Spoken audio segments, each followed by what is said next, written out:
A common phrase that we hear in United States culture is bigger is better. However, I'm here today to tell you that that is not always the case, especially when it comes to Americans' weight. Obesity rates in the past 30 years have increased dramatically in our culture. Currently, 2/3 of all Americans are either overweight or obese. Specifically, 36% of all Americans are obese.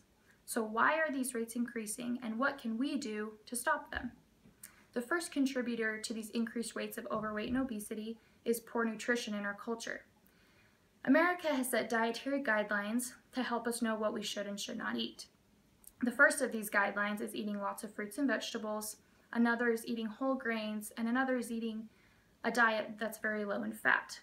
However, by a study by Caterina Fiala, studying the prevention of overweight and obesity in our country, shows that America is not even producing enough fruits and vegetables for every American to meet this guideline.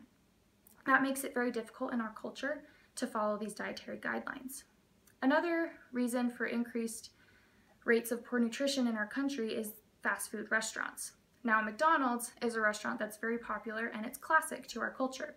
However, in the past 30 years, the number of restaurants has increased by 27,000 in our country. Availability and convenience of fast food is making families eat less in the home and more out, and their diets consist of more foods that are high in fat, which is influencing their rates of overweight and obesity.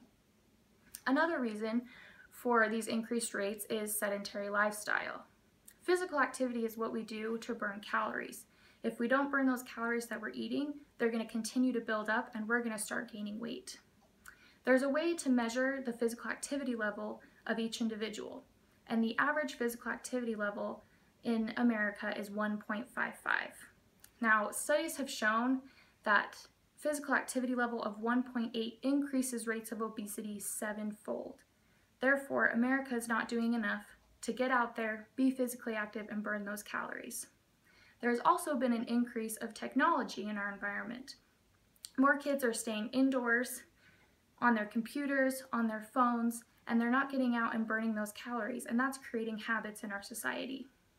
Another environmental factor that we could consider are stress levels. Stress hormones in our body contribute to weight gain, and in our society we experience stress everywhere we go, in the workplace, in the family, and in school.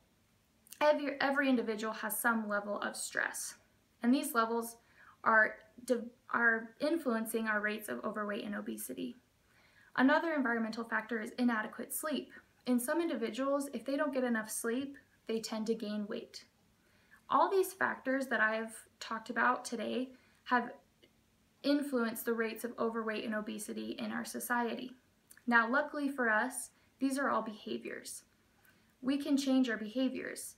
This is a lifestyle change that we can do to decrease these rates of overweight and obesity, and as a country, be an overall more healthy community.